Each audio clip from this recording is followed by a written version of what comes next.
कि सरकार भी और विशेष रूप से शिक्षा विभाग, हमारी पूरी मंशा है कि विद्यालय खुलने चाहिए। हम चाहते हैं कि हमारे विद्यालय खुले, क्योंकि लगातार विद्यालय बंद रहने से छात्रों पर इसका कुप्रभाव पड़ता है। आज सुबह से ही कई जगहों पर आपने स्कूल खुलने को लेकर के खबरें सुनी होंगी। ये कहा गया होगा कि बिहार के सरकारी और प्राइवेट स्कूल अगस्त के दूसरे हफ्ते में खुल जाएंगे और ये कहना है विजय कुमार चौधरी का। लेकिन अब इसको लेकर के शिक्षा मंत्री खुद सामने आए हैं और उन्होंने कई सारे बयान भी दिए हैं। नमस्कार, मेरा नाम निशा ओझा है और आप DTW24 न्यूज़ देख रहे हैं। आज शिक्षा विभाग ने ई संबंधन पोर्टल का शुभारंभ किया। इस पोर्टल के तहत प्राइवेट स्कूल की एनओसी काफी आसानी से हो सकेंगे। अब उनको सरकारी कार्यालय का चक्कर भी नहीं लगाना है, ये कहना है विजय कुमार चौधरी का। जब उनसे पूछा गया कि स्कूल कब से खुलेंगे तो इसको लेकर के उन्होंने तारीख तो नहीं स्पष्ट किया, लेकिन उन्होंने कहा है कि जल्द से जल्द स्कूल खोले जाएंगे। वो खुद भी चाहते हैं कि स्कूल खुले और बच्चे पढ़ें, लेकिन उनका कहना है कि बच्चों का स्वास्थ्य सबसे ज्यादा जरूरी है। सुनिए क्या कुछ कहना है बिहार के शिक्षा मंत्री विजय कुमार चौधरी का। चीज़ें आवश्यक हो गई है कि हम शिक्षा हर हाल में हर बच्चे को देना चाहते हैं। तो इसलिए जो निजी क्षेत्र में भी जो लोग काम कर रहे हैं, विद्यालय चला रहे हैं, शिक्षा प्रेमी लोग, उनका जो काम हो रहा है उसको भी हम लोग पूरे तौर पर सरकार के संज्ञान में या सरकारी आंकड़ों में सन्निहित करना चाहते हैं, ये फैसला हुआ है।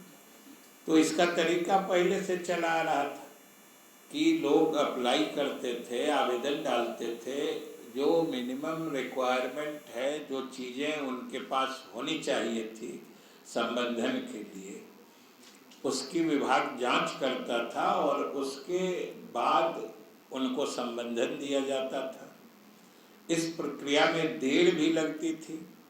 कभी कभी हमारे विद्यालय प्रबंधन को शिकायत भी हो जाती थी कि काफ़ी देर लग रहा है, कभी उनको लग रहा था कि हम परेशान हो जाते हैं। इसलिए ये प्रक्रिया प्रारंभ की गई है कि डिजिटल टेक्नोलॉजी का उपयोग करते हुए ये पोर्टल का प्रारंभ हम लोगों ने किया है। आप खुद समझ सकते हैं इससे पूरी प्रक्रिया कितनी आसान हो जाएगी कि वो सारी चीज़ें इस पोर्टल पर अपलोड कर देंगे, वो सब ऑन रिकॉर्ड रहेगी। जो उन्होंने कब आवेदन किया है, जो जो उसके पैरामीटर्स हैं, उसके हिसाब से वो उनके यहाँ क्या चीज़ें उपलब्ध हैं, इन सारी चीज़ों की जानकारी उनको देनी होगी और इससे पूरी व्यवस्था पारदर्शी हो जाएगी। तो आज जब हम इसकी शुरुआत कर रहे हैं, इसको लॉन्च कर रहे हैं, तो एक नई प्रणाली की शुरुआत हो रही है और ख़ास तौर से हम आप लोगों के माध्यम से, मीडिया के माध्यम से, जो इस क्षेत्र में काम करने वाले लोग हैं, हम उनसे भी अपील करना चाहते हैं कि वे न सिर्फ इस पोर्टल का उपयोग करें, बल्कि इस पोर्टल के साथ साथ सरकार के वेबसाइट पर, शिक्षा विभाग के वेबसाइट पर या इस पोर्टल पर भी जो चीज़ें रिक्वायर्ड हैं, जिन जिन चीज़ों की आवश्यकता है या जिन जिन चीज़ों का होना अनिवार्य है, तभी आपको संबंधन मिलेगा।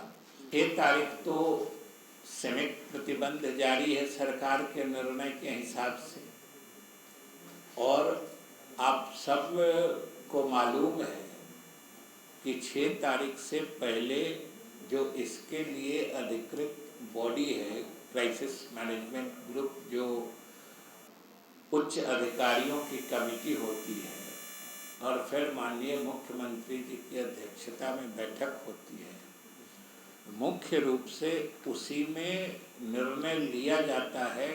उस समय तक जब बैठक होती है, उस समय तक की कोरोना की स्थिति की समीक्षा करते हुए, तो आज तो हम लोग 22 तारीख की बात कर रहे हैं, 6 तारीख तक है, उसके पहले बैठक होगी।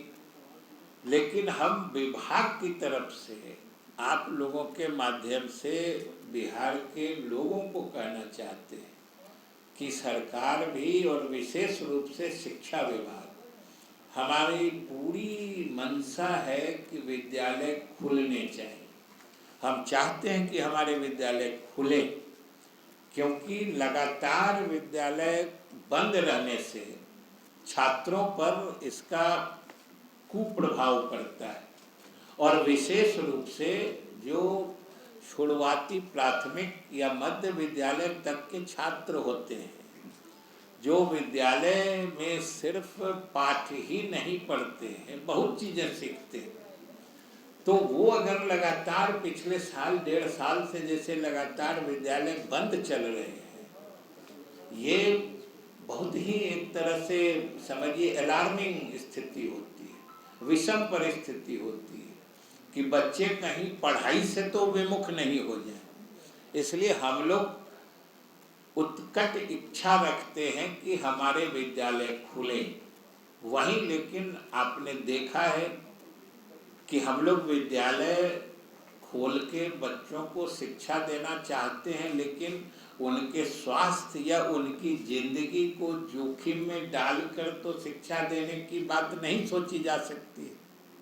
और जिस ढंग से अभी जो सेकेंड वेव आया था, थर्ड वेव की भी बात चल ही रही है।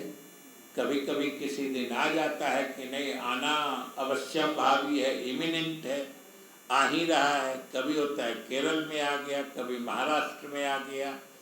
तो इससे संशय और बड़ा ही मतलब समझिए कि अजीबोगरीब स्थिति होती है जब इच्छा रहते हुए कोई निर्णय लेने में हम लोग आशंकित और आतंकित हो जाते हैं।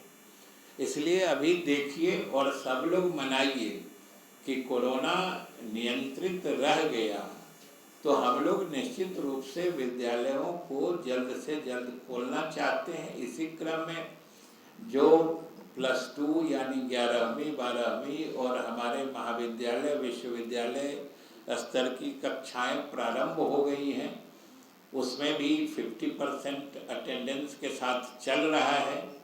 वैसे एक थोड़ा उत्साहजनक समाचार अभी हम लोगों ने कल देखा है ICMR का, कि आम तौर पर उन्होंने कहा है, लेकिन ये आकलन सबसे बड़ी चीज़ है कि समय समय पर बदलते रहता है।